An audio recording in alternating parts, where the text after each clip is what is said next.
मेरी 5 बेटियां थीं। इस साल छठी बेटी पैदा हुई तो मैंने उसे एक बे औलाद जोड़े को बेच दिया और खुद दूसरे शहर चली गई। 20 साल बाद बेटी की याद आई कि वो जवान होकर कैसी लगती होगी। तब मैं फकीरनी बनकर बेटी से मिलने आ गई और उसी बंगले पर पहुंच गई जहां मैंने बेटी को लाखों रुपए में बेचा था। मैं मुस्कुराती हुई बंगले के अंदर दाखिल हो गई, मगर सामने बैठी औरत को देखकर मेरा तो दिमाग चकरा गया, क्योंकि आज कई साल बाद मैं अपनी बेटी से मिलने उस हवेली पर आई थी जिसे मैं हमेशा हमेशा के लिए खैर बात कह गई थी। मुझे तो लगता था ये हवेली आज भी पहले की तरह शानो शौकत से खड़ी होगी, मगर उसकी खस्ता हालत देखकर दिल को कुछ हुआ था।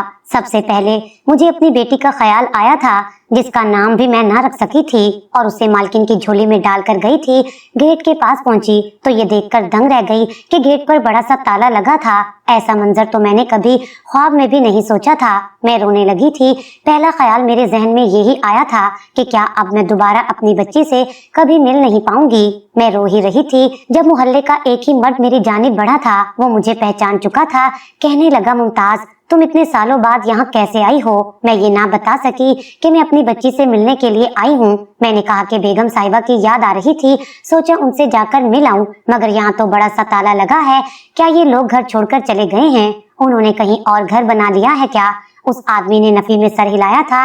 वो कहने लगा, नहीं नहीं, वो कहीं भी नहीं गए, जहन्नमी लोग इसी घर में रह रहे हैं। मैं उसकी बात सुनकर हैरान हुई और बोली, आप ये क्या कह रहे हो? वो आदमी बोला, अच्छा हुआ मुमताज तुम इस घर का काम छोड़कर चली गई थी, नहीं तो तुम भी आज उनके साथ जुर्म में पूरी शरीक होती। मैं बोली, कैसा जुर्म और कैसा गुनाह? उसने कानों को हाथ लगाया था और बोला, मैं अपने मुंह से बताते हुए डरता हूँ, मेरे घर में भी औरतें हैं, ऐसी बात मुंह से निकालते हुए भी अल्लाह से डर लगता है। मैंने मोहल्ले वालों से बात की है, हम इस गंद को इस मोहल्ले से हमेशा के लिए साफ कर देंगे। उनकी गलत हरकतें देखकर हमारी बच्चियों के जहनों पर गलत असर पड़ता है।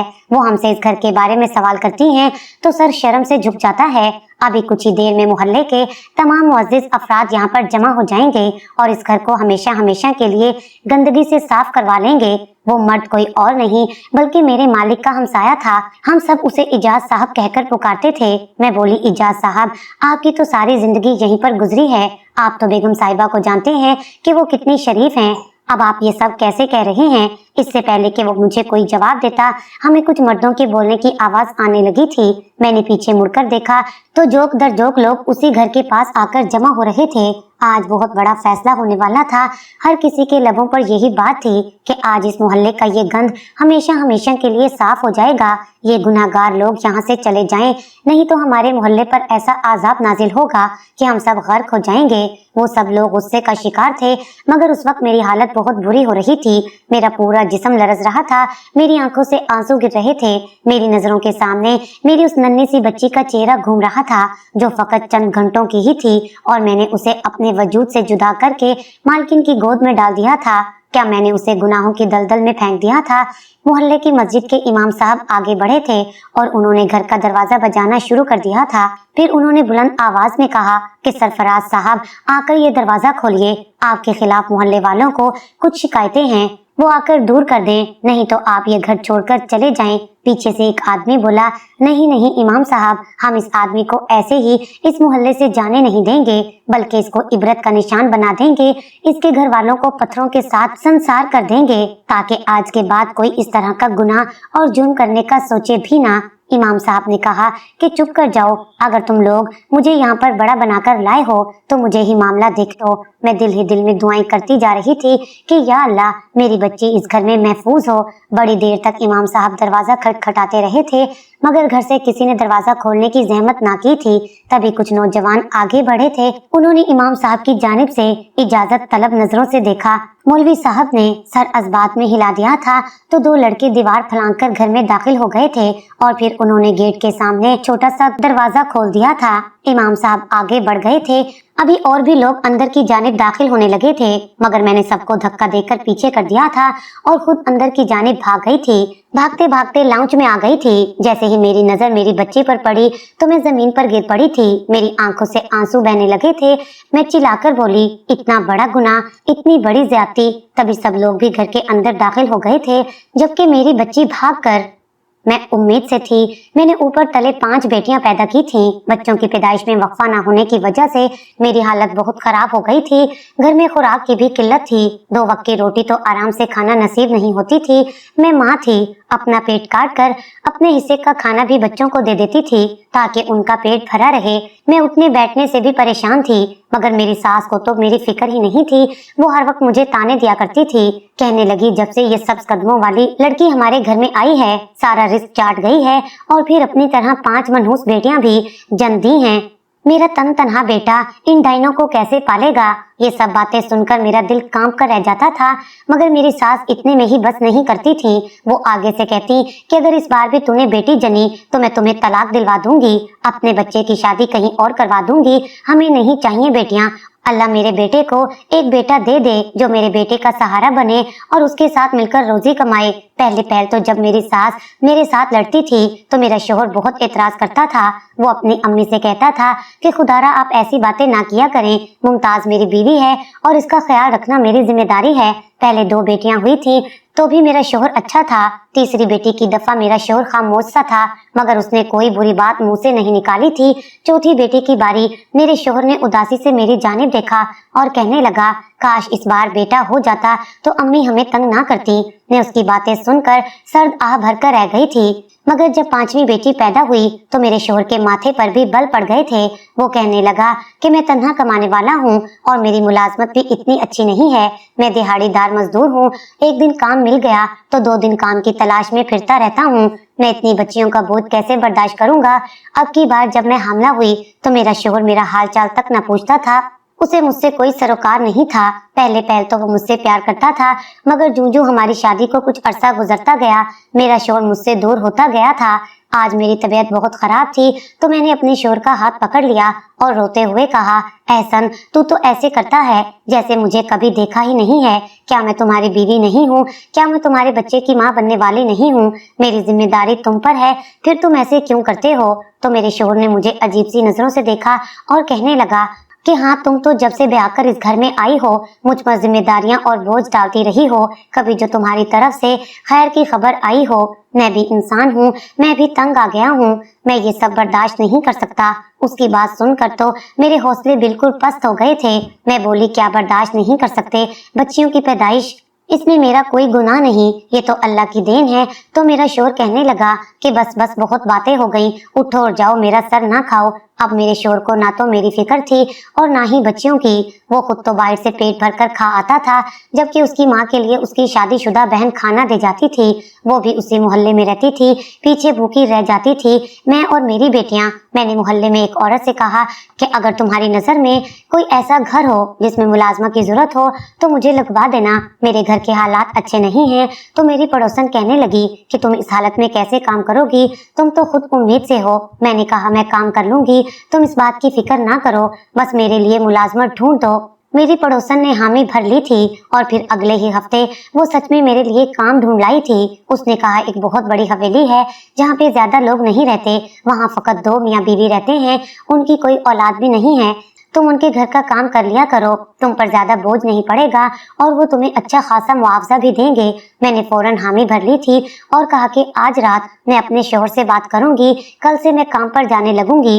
मेरी पड़ोसन ने कहा, ठीक है, कल मैं तुम्हें अपने साथ ले चलूंगी और तुम्हें मालकिन से मिलवा दूंगी। मैं शाम को अपने शोहर का इंतजार कर रही थी। ना जाने मेरे दिल में ये ख्याल बार बार क्यों आ रहा था कि क्या पता एहसन मुझसे कहेंगे कि तुम्हारी हालत ठीक नहीं है, तुम किसी के घर काम करने नहीं जाओगी, तुम्हारी रोटी मेरे जिम्मे है, मैं ही सब कुछ पूरा करूंगा। शाम को जब मेरा शोहर काम से वापस आया तो मैंने उसे कहा कि एहसन, मुझे घर में काम मिल गया है, अगर आप इजाजत दें तो मैं हवेली में काम कर लिया करूं। एहसन ने मेरी जानिब अजीब सी नजरों से देखा था। वो कहने लगा, कैसा काम है? मैंने कहा, सफाई सुथराई का और खाना पकाने का। एहसन कहने लगा, शुक्र है कि मुझे तुमसे आज कोई अच्छी खबर आई है, जाओ जाकर काम करो ताकि मेरा भी बोझ कम हो जाए। मुझे इस बात की खुशी भी थी कि मुझे काम की इजाजत मिल गई है, मगर मेरे अंदर जो मान था वो टूट गया था। जब एक औरत का मान टूट जाता है तो पीछे क्या रह जाता है? मान टूट गया तो समझो औरत ही टूट गई, बाहर से एक मूरत जिंदा रह जाती है। अगले दिन मुझे पड़ोसन मालकिन के घर ले गई थी। उसने मेरी हालत देखी तो कहने लगी, मुमताज तुम घर की सफाई कैसे करोगी? तुम तो खुद उम्मीद से हो, मुझे तुम्हारी पड़ोसन ने तुम्हारे मुतालिक बताया है। तो मैं बोली कि मालकिन आप बिल्कुल फिक्र ना करें, ये कौन सा मेरा पहला बच्चा है जो मैं नाजुक मिजाज बनकर बिस्तर से लग जाऊंगी। मैं छठी बार हामला हो रही हूँ और जहाँ अपने घर के इतने काम करती हूँ वैसे यहाँ भी कर लिया करूंगी। इससे इतना तो होगा कि मेरी बच्चियों को 2 वक्त की रोटी इज्जत से मिल जाएगी। मालकिन ने कहा, ठीक है मैं तुम्हें काम पर रख लेती हूँ। मेरी मालकिन बहुत ही अच्छी औरत थी, उसका मिजाज बहुत अच्छा था, वो बहुत प्यार से बात करती थी। मेरे हमल से होने की वजह से वो मेरा भी ख्याल रखती थी। घर में जो भी फरूट पड़ा होता वो मुझे जबरदस्ती खिला देती थी। एक दिन मैं मालकिन के सर की मालिश कर रही थी तो वो कहने लगी कि तुम्हारा शोहर तो तुमसे बड़ा खुश होगा, तुमने उसे इतने बच्चे पैदा करके दिए हैं। मालकिन की बात सुनकर मेरी आंखों में आंसू आ गए थे। मैंने कहा, एहसन मेरा फुफ्फीजाद था, उसने मुझसे मोहब्बत की शादी की थी, मगर फिर जब मेरे घर 5 बेटियों की विलादत हो गई तो उसने भी मुझसे नजरें फेर ली। वो मुझे अब पसंद नहीं करता। मेरे घर छठा बच्चा पैदा होने वाला है, जबकि एहसन ने पहले से ही मुझे आंखें दिखाना शुरू कर दी हैं। मैं अपने इस बच्चे के लिए परेशान हूँ। मेरे तो पहले 5 बच्चे भूखे और खुराक की कमी की वजह से बहुत कमजोर और लाग़िर हैं। न जाने इस बच्चे की खुराक को मैं कैसे पूरा कर सकूंगी। तो मालकिन बोली थी, वो कहने लगी, वाह अल्लाह, तेरे काम तू ही जाने, तेरे कामों में किसको दखल है? किसी को इतनी औलाद दे देता है कि उसे संभाली नहीं संभलती और कोई औलाद के लिए तरसता रहता है। मुमताज तुम्हें पता है कि मेरी शादी को पूरे 7 साल हो गए हैं, मगर अभी तक मुझे औलाद की खुशखबरी नहीं मिली। मेरी सास अपने पोते को गोद में खिलाने का सपना लेकर कब्र में जा सोई, मगर मेरे यहाँ अल्लाह ने रहमत नहीं भेजी। मैंने हर तरह के अच्छे डॉक्टरों से इलाज करवाया है, मेरे शोहर ने भी अपने सारे टेस्ट कराए हैं, सब कुछ ठीक है, मगर अल्लाह की जानिब से ही देर है। मेरा बड़ा दिल करता है कि मैं औलाद गोद ले लूं, मगर मेरा शोहर इस पर भी राजी नहीं होता। मैंने बड़ा कहा कि हम किसी यतीम खाने से बच्चा गोद ले लेते हैं, मगर मेरा शोहर मानता ही नहीं है। अब तुम ही बताओ मैं क्या करूं? मेरी मालकिन की बातों में इतनी बेबसी थी कि मेरा दिल कटकर रह गया था। मैंने मालकिन को दिलासा दिया था और कहा कि अल्लाह हम दोनों के साथ अच्छा करेगा। फिर जब अगले दिन मैं काम पर वापस आई तो मुझे देखकर मालकिन की चीख निकल गई थी। वो कहने लगी, क्या हुआ है तुम्हारे साथ? ये तुम्हारा हाल किसने किया है? मालकिन मेरे चेहरे पर बने हुए निशानात को देखकर घबरा गई थी। मेरी आंखें भी सूजी हुई थीं। मैं रोने लगी और बोली कि कल मेरे शोहर ने मुझ पर हाथ उठाया है, वो इस बच्चे को नहीं पैदा करना चाहता। मेरी सास ने मेरे शोहर को मेरे खिलाफ भड़काया तो वो मुझ पर गुस्सा करने लगा। मैंने भी आगे से जवाब दिया कि तुम्हारा ही बच्चा है, तुम फिर ऐसे क्यों कर रहे हो? तो उसने मुझ पर हाथ उठाया और ये भी कहा कि इस बच्चे को खत्म कर दो, मुझे ये बच्चा नहीं चाहिए, और अगर तुम जिद करोगी तो मैं तुम्हें तलाक दे दूंगा। मेरी मालकिन रोने लगी थी। वो कहने लगी, तुम्हें पता है कि कल मुझे मेरे शोहर ने कहा कि वो मुझे छोड़ देगा या दूसरी शादी कर लेगा। हम दोनों औरतें बहुत मजबूर हैं। मैं कल सारा दिन सोचती रही हूँ और इस चीज का हल मैंने पता है क्या निकाला है। अगर तुम बुरा ना मानो तो मैं तुम्हारे साथ एक स्कीम शेयर करूँ। मैं बोली, जी मालकिन कहिए, क्या कहना चाहती हैं? मेरी इतनी मजाल कि मैं आपकी बात का बुरा मानूं। मालकिन कहने लगी कि मुमताज तुम्हारा कौन सा महीना चल रहा है? मैं बोली, अभी मुझे 1 महीना ही हुआ है। तो मालकिन कहने लगी, चलो तुम अपने बच्चे को ना मारो, लेकिन इस सूरत में तो तुम्हें तलाक हो जाएगी, तो तलाक से बचने के लिए तुम अपने घर में ये मशहूर कर दो कि तुमने बच्चा खत्म करवा दिया है, और मैं उधर अपने शोहर से झूठ बोलूंगी कि मैं हामला हूँ। इस तरह जब तुम्हारी कोख से बच्चा जनेगा तो वो मैं रखूंगी। तुम्हारे शोहर को इल्म नहीं होगा, ये अब तुम पर मुनज़िर है कि तुमने अपना हमल अपने घर वालों से कैसे छुपाना है और अपने शोहर को इस बात का किस तरह से यकीन दिलाना है कि मैं सच में हामला हूँ। ये तुम मुझ पर छोड़ दो। तुम्हारे यहाँ बेटी हुई या बेटा हुआ, जो भी हुआ वो तुम मेरी गोद में डाल देना और उसके ओस में तुम्हें 20 लाख रुपए नकद दूंगी और फिर तुम ये शहर छोड़कर चली जाना। बोलो तुम्हें मंजूर है? इस तरह तुम्हारे होने वाले बच्चे की जान भी बच जाएगी, तुम्हारा घर भी नहीं उजड़ेगा और फिर तुम अपनी बेटियों के साथ ऐशो आराम से जिंदगी गुजार सकोगी। उन्हें जिंदगी की बुनियादी सहूलियात फराहम करने के काबिल हो जाओगी। मेरी आंखों से आंसू बह रहे थे। मैंने कहा, मालकिन अगर ऐसा हो जाए तो बहुत ही बेहतर होगा, आप तो मेरे लिए मसीहा साबित होंगी। उस दिन हम दोनों गमों की मारी औरतों ने ये फैसला कर लिया था कि हम ये बात पूरी दुनिया से छुपा कर रखेंगी। मैं शाम घर वापस गई तो मेरा शोहर सहन में ही बैठा था। उसके तेवर अभी भी कड़े थे। वो कहने लगा, हाँ मुझे बताओ तुमने क्या फैसला किया है? मुझे रखना है कि छठी बेटी रखनी है। मैंने अपने शोहर का हाथ पकड़ लिया और उससे कहा कि मैं तुम्हारे साथ रहना चाहती हूँ। कल ही मैं अस्पताल जाकर इस बच्चे को खत्म करवा आऊंगी। तब कहीं जाकर मेरे शोहर का मिजाज बेहतर हुआ था।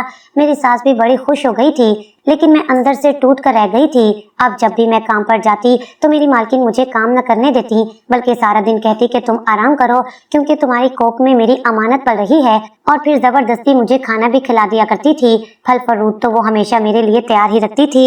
मालकिन ने घर में एक और मुलाजमा रख ली थी जो काम काज करती थी और मुझे आराम दिया जाता। महीने के आखिर में मालकिन मेरे हाथों पर तनख्वाह भी रख दिया करती थी। ये 9 माह बड़े अच्छे गुजर गए थे। मुझे मेरे किसी भी हमल के दौरान इतना आराम नहीं मिला था। ये तो मालकिन का बड़ापन था कि वो मेरा ख्याल रख रही थी। मेरी सेहत भी बहुत अच्छी हो गई थी। मालकिन ने मुझसे कहा था कि तुम आजकल अपनी घरेलू टेंशन से भी दूर रहो। अगर तुम्हारा शोहर तुम्हारे साथ लड़ता है तो भी उसके मुताल्लिक मत सोचो। तो मैं मुस्कुरा देती और कहती कि ऐसा कैसे मुमकिन है, जब मेरे बच्चे भूखे हैं तो मैं कैसे टेंशन ना लूं। अब मालकिन मेरी बच्चियों के लिए भी खाना भेजने लगी थी। शोहर का मिजाज अब कदरे बेहतर होने लगा था, क्योंकि उसका खर्चा जो घट गया था। मैं मालकिन से पूछती कि मालिक का रवैया अब आपके साथ कैसा है, क्या वो दूसरी शादी से बाज आ गई हैं? तो मालकिन के चेहरे पर उदासी फैल गई थी। वो कहने लगी कि हाँ, मेरा शोहर दूसरी शादी से तो बाज आ गया है, लेकिन चुपचाप सा रहता है। शायद उसे उम्मीद नहीं थी कि मैं उसे औलाद की खुशखबरी दूंगी। लगता है मैंने उसके अरमानों पर पानी फेर दिया है, तो वो अपने लिए दूसरी दुल्हन भी तलाश किए बैठा होगा, तभी तो चुपचाप सा रहता है। लेकिन तुम फिक्र ना करो, आहिस्ता आहिस्ता हम दोनों के मामलात भी ठीक हो जाएंगे। मैं काम पर जाती थी तो मालकिन मुझे एसी वाले कमरे में लिटा देती थी। तब मैं अपने पेट पर हाथ रखकर अपने होने वाले बच्चे के साथ ढेरों बातें किया करती थी। मैंने उसे अपनी मजबूरी बताई थी, उसे समझाया था कि मुझसे नफरत ना करना, तुम्हारी माँ मजबूर है, तो तुम जैसे ही पैदा होगी मैं तुम्हें गैरों के हाथों में सौंप कर चली जाऊंगी। लेकिन फिक्र ना करना, ये जो औरत है ये गैर नहीं है, ये तुम पर जान निछावर करेगी। लगता है मैंने अपनी बेटी के साथ जो वादे किए थे वो झूठे निकले थे, क्योंकि आज जब मैं घर में दाखिल हुई तो अजीब ही मंजर देखा था। मेरी बेटी मालिक के साथ जुड़कर बैठी हुई थी, जबकि जो मालकिन थी वो तो घर के काम काज में मसरूफ थी। मालिक के अल्फाज मेरी समात में गूंजे थे। वो कह रहा था, नाजिश, मैं तुमसे बेतहाशा मोहब्बत करता हूँ। जब से तुमसे शादी हुई है मेरी तो दुनिया ही बदल गई है। मैं चीख पड़ी थी और बोली थी, ये तो सरासर गुनाह है। तब तक बाकी लोग भी घर में दाखिल हो चुके थे। एक आदमी ने आगे बढ़कर मालिक को गिरेबान से पकड़ लिया था और कहने लगा कि ये क्या बेहुदगी है, ये क्या बेशर्मी है, तुम अपनी बेटी के साथ शादी कैसे कर सकते हो? मेरा दिमाग घूम रहा था, ऐसा लगता था अभी चकरा कर गिर जाऊंगी। इमाम साहब आगे बढ़े थे। उन्होंने मालिक से कहा कि तुम मुझे सच सच बताओ कि तुम पर मोहल्ले वालों ने जो तोहमत लगाई है क्या वो सच्ची है? क्या तुम सच में अपनी बेटी से निकाह कर चुके हो? ये लड़की तुम्हारे निकाह में है? तो मालिक ने इस बात में सर हिला दिया था। उसने कहा, हाँ, मैं इस लड़की के साथ निकाह कर चुका हूँ, मगर मेरी बात सुनिए। मालिक की बात अभी मुकम्मल ही नहीं हुई थी कि कुछ लोग आगे बढ़े थे। उन्होंने मालिक पर हमला कर दिया था। मालिक ने अपनी जान बचाने के लिए कहा, रुको, मेरी बात सुनो, ये मेरी बेटी नहीं है, ये लड़की मेरी बीवी ने गोद ली थी। तब इमाम साहब कहने लगे कि लेपालिक बेटियों के साथ भी निकाह जायज नहीं है। तूने ये क्या किया है? तुमने गलत किया है। मैं भी थर थर कांप रही थी, जबकि मेरी मासूम सी बेटी भी घबरा रही थी। मालकिन आगे बढ़ी और कहने लगी कि इमाम साहब, आप मेरी पूरी बात सुनिए। इमाम साहब कहने लगे, हाँ बेटी, तुम बताओ क्या सच है और क्या झूठ? मालकिन बोली कि मैं शादी के 7 साल बाद भी औलाद पैदा नहीं कर सकी थी, तो मेरे शोहर ने मुझे दूसरी शादी की धमकी दी थी, इसलिए मैंने अपनी मुलाजमा से उसकी बेटी ले ली थी और यही कहा था कि ये मेरी अपनी बेटी है। ये मुलाजमा आप सबके सामने खड़ी है, इससे पूछ लीजिए। मैंने इस बात में सर हिला दिया था और बोली कि ऐसी ही बात है। तब मालकिन कहने लगी कि मैंने अपने शोहर को बताया कि मैं हामला हूँ, मगर मेरा शोहर खुश नहीं हुआ था। जिस रोज ये बच्ची मेरी गोद में आई उस दिन मेरे शोहर ने मुझसे कहा कि मैं तुम्हें अभी के अभी तलाक देकर घर से निकाल दूंगा, नहीं तो मुझे सच सच बता दो ये किसकी बेटी है। मैंने अपने शोहर को यकीन दिलाने की कोशिश की कि ये मैंने जनी है। तब मेरा शोहर कहने लगा कि मैं तो बांझ हूँ, मैं तो औलाद पैदा कर ही नहीं सकता, फिर ये किसकी बेटी है? तुमने कहा मुंह काला किया है। ये बात सुनकर तो मैं गड़बड़ा गई थी। मैं बोली कि मैंने कहीं भी मुंह काला नहीं किया, बल्कि ये बच्ची मैंने मुलाजमा से ली है, इसको मैं अपनी बेटी बनाकर रखूंगी। इमाम साहब, मैं उस वक्त इतनी परेशान थी कि मेरा झूठ मेरे शोहर के सामने आ गया था। मैं तो अपने शोहर से नजरें मिलाने के काबिल नहीं थी। वो मुझे उठते बैठते इस बात का ताना मारता था कि तुम इस कदर मक्कार औरत हो के 9 माह तक मेरे सामने मक्कारी की कि तुम हामला हो। मेरे शोहर ने मुझे तानों के नीचे दबा दिया था। उसने तो मुझे इस बात का एहसास भी नहीं होने दिया कि वो खुद बांझ है। उसमें कितना बड़ा ऐब है, मगर वो अपना ऐब छुपा लिया करता था। शादी के बाद उसने हमेशा मुझसे औलाद का तकाजा किया था। मेरा ध्यान किसी और जानिब गया ही नहीं था, और जब मुझे शोहर की हकीकत पता चल गई तो उसने मुझ पर मक्कारी का इल्जाम लगा दिया। मैं खुद को पारसा साबित करती रही। मुझे तो पता ही नहीं था कि मेरा शोहर मुझसे मेरे जज्बात के साथ खेल रहा है। मेरे शोहर ने मुझसे साफ साफ कह दिया था कि वो इस बच्ची को घर में नहीं रखेगा। मोहल्ले वालों की नजर में तो नाजिश मेरी ही बेटी थी और मेरे ही साथ रहती थी, मगर ऐसा नहीं था। नाजिश के लिए मैंने अलग से मुलाजमा रखी हुई थी। नाजिश उसके साथ सर्वेंट क्वार्टर में ही रहती थी। इन सालों में कभी भी मेरे शोहर ने उस लड़की को ना तो देखा था और ना ही बाप वाला रवैया रखा था। मैं भी उस बच्ची की मां ना बन पाई थी। बस पूरे दिन में 1 आध घंटे के लिए उसके पास चली जाती थी। मेरा शोहर अब भी मेरे साथ बहुत बुरा था। वो मुझे देखकर तंजिया हंस लेता था और कहता, मेरे सामने तुमने नकली हमल का नाटक किया है और ना जाने क्या कुछ करती रही होगी। ना जाने मेरी नाक के तले कितने इश्क लड़ाई होंगे। मैं तो इन बातों में ही उलझ कर रह गई थी। कभी पलटकर सवाल करने का ख्याल ही ना आया कि झूठे इंसान तो तुम हो। तुमने मेरी जवानी रोल दी। बांझ खुद थे, औलाद मुझसे मांगते थे। खैर, जब नाजिश 17 बरस की हो गई तो एक दिन वो मेरे पास आई थी। तब मेरे शोहर की नजर उस पर पड़ी। वो पूरा साल खामोश रहा, कुछ नहीं बोला। मगर जब वो 18 बरस की हो गई तो मेरे शोहर ने मेरे सामने तलाक के कागज रख दिए थे। कहने लगा, तुम्हें तलाक दे दूंगा, नहीं तो मेरा निकाह नाजिश से करवा दो। मेरा शोहर जानता था कि तलाक ऐसी चीज है जिससे मैं बहुत दबती थी, क्योंकि मेरे वालिदैन का इंतकाल हो चुका था और मेरे पास रहने के लिए और कोई ठिकाना नहीं था। नाजिश भी निकाह नहीं करना चाहती थी, मगर वो भी मेरी तरह मजबूर थी। उसके पास और कोई चारा नहीं था।